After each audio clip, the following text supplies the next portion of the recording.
Ready, phasers?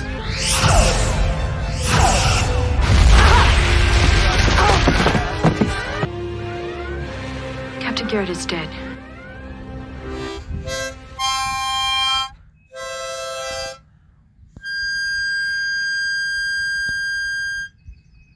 Picard.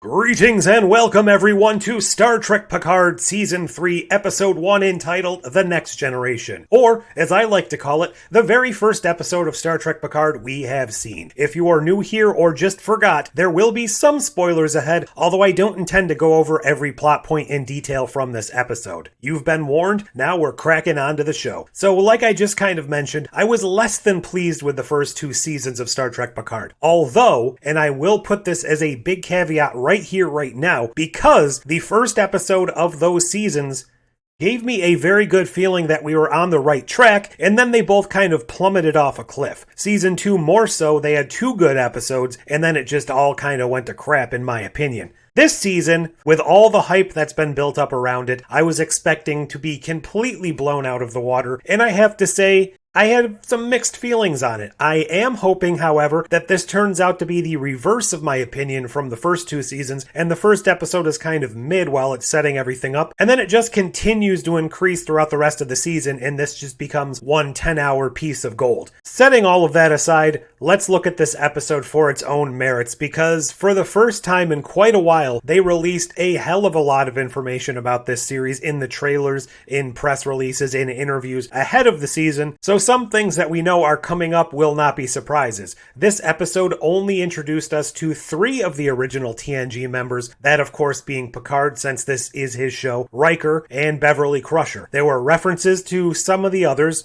of course those being, I believe, Worf, not necessarily 100% sure on that, I'll get to that later, and Geordi LaForge. He is mentioned by name specifically, Troy is mentioned by name specifically, and we meet the daughter of LaForge, one of the daughters that we know is going to be in this show at least. We also get references to and meet 7 of 9, and we also get to meet Raffi, the only remaining character who's playing a pivotal role, as far as I know, from the first 2 seasons of Star Trek Picard. Laris is present in a send-off, and based on the trailer, she will appear at least one more time before the end of the series, but I don't anticipate her being a main player, at least from everything that we've gotten to see. The very beginning of this episode kicks off with Dr. Carol Marcus and her son David trying to keep the Genesis project safe from Khan.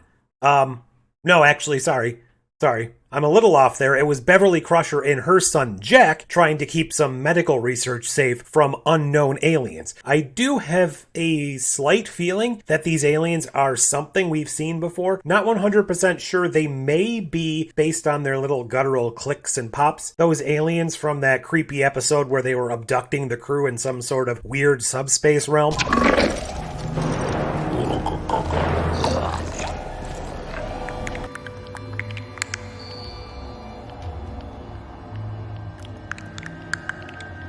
I'm not sure. It could just be a similar clicking pattern because these are super alien aliens, or I might just be overthinking it, but there may be a connection there. The crux of our story is, though, Beverly Crusher contacts Picard after 20 years or over 20 years of not having any contact with either him or the entire rest of the TNG crew. She has shut herself off and disappeared into the wilderness.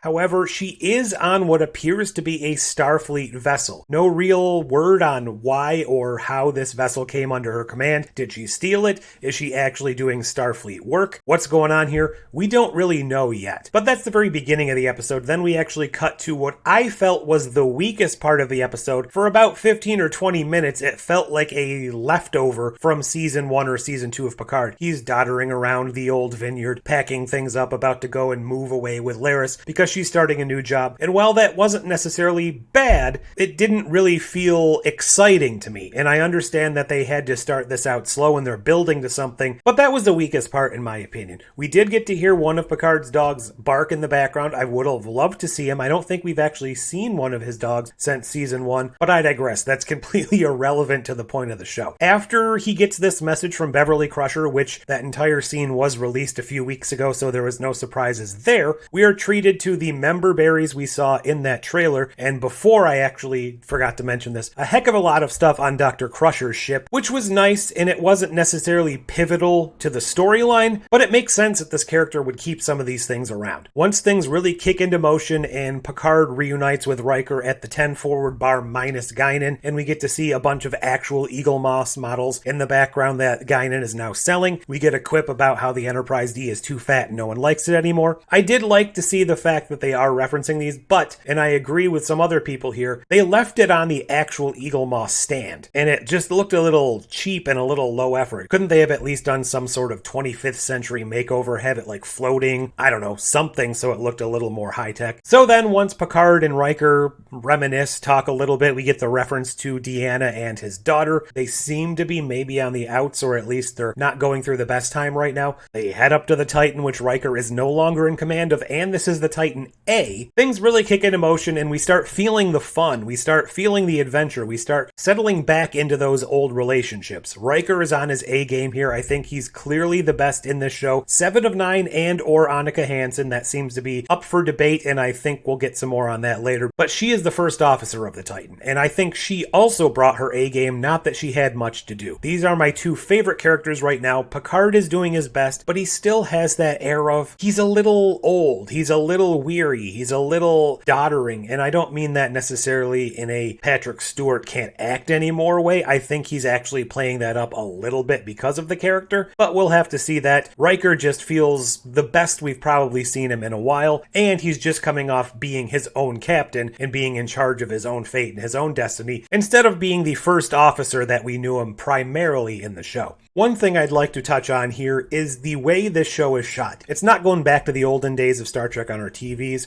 There is a very cinematic lighting thing here. I know this is done for a purposeful aesthetic choice. It's trying to make things look fantastic. It's trying to make everything look like a movie. But, and perhaps this is just my TV and my setup and all of that, some of the darker scenes continue to be difficult to see. That fight scene with Beverly, I had to go back and watch it again because it's just not easy to see things. And I know sometimes they do this to try and hide shaky effects as well. I'm not claiming this show is doing something like that, but that is also the possibility. I just wish they tried to stop using these overly cinematic ways to shoot things for a TV show when people are inevitably going to be primarily watching this on a TV screen and not a giant theater screen where things kind of come in better. So a lot of the character interactions were great. The new captain, Captain Shaw of the Titan A, kind of a dick, kind of enjoying that. I'm sure there's going to be some twist or some revelation or something coming a little later. He flat out denies the little scheme that Picard and Riker are trying to cook up, so they have to go behind his back, and because 7 of 9, and I'm going to continue calling her 7 of 9, even though she is officially Commander Hansen, because it seems that is the name that she has chosen to go by, or at least the one that she prefers. She goes behind the back of the captain while he is asleep and has the ship fly off to this dangerous mission to try and rescue Beverly Crusher, unbeknownst to everyone else on the crew. Of course, she's going to get reprimanded for this. We don't really get to see that. We get to see Captain Shaw come back to the bridge, fully aware of what happened. But then when we cut back down to the ship with Beverly and, as it's revealed, her son, come on, it was really, really obvious from all the trailers and all the lead up to this that this was going to basically be a Carol and David Marcus situation. We have no idea who the father is as of yet, but there are a lot of theories out there, and probably most of the theories are very similar. There's a cool scene where Riker gets taken hostage by this guy, Jack, which makes sense because Jack was her husband who died tragically under the command of Picard on the Stargazer. He kind of takes Riker hostage because he's not really sure what's going on here, and there was a fun scene where Picard's like, you know who we are. I'm Admiral Jean-Luc Picard. This is Captain William T. Riker. We're here to help. He lowers the phaser, and then Riker just kind of turns around, punches him in the face, and disarms him. So that was a fun scene. Again, these Riker scenes feel like the most life and the most fun that we're having in the show so far. It was kind of ups and downs, a little hit or miss for me, but if this is the setup and this is the worst episode we're going to have this season, I absolutely think that we're in for a fun ride if things continue to go where they're going. Oh, You know what? I completely blanked on the entire subplot here with Rafi. She's on a planet, Matalis. I guess if I could write my own name into a Star Trek show, I would too. She's in the Matalis system, and she's doing some undercover work for apparently Starfleet intelligence. Whether or not this turns out to be Section 31, I hope to God not, because I am so tired of that trope in Star Trek. But she's working undercover, doesn't know who her handler is, and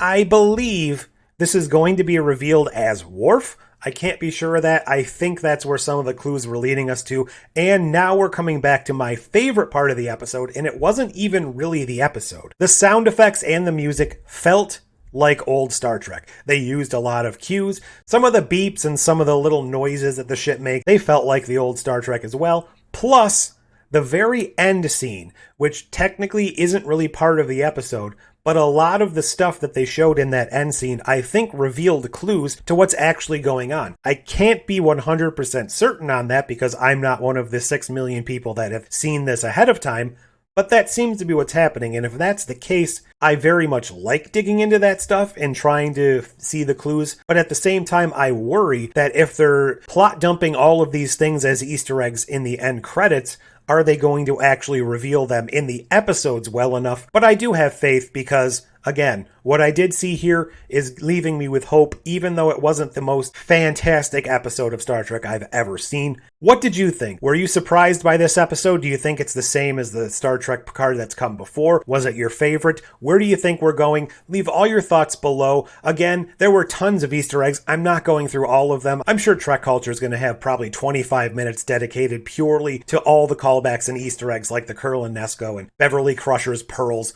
all of those things. But I am cautiously optimistic here. The first episode of Season 1 and Season 2 were wonderful, and it fell off a cliff, so I'm really hoping this isn't another tease that's going to fall apart. But based on a lot of the early reactions, I think that we're looking for something spectacular this season. Like, share, subscribe, do all those things, and until next time...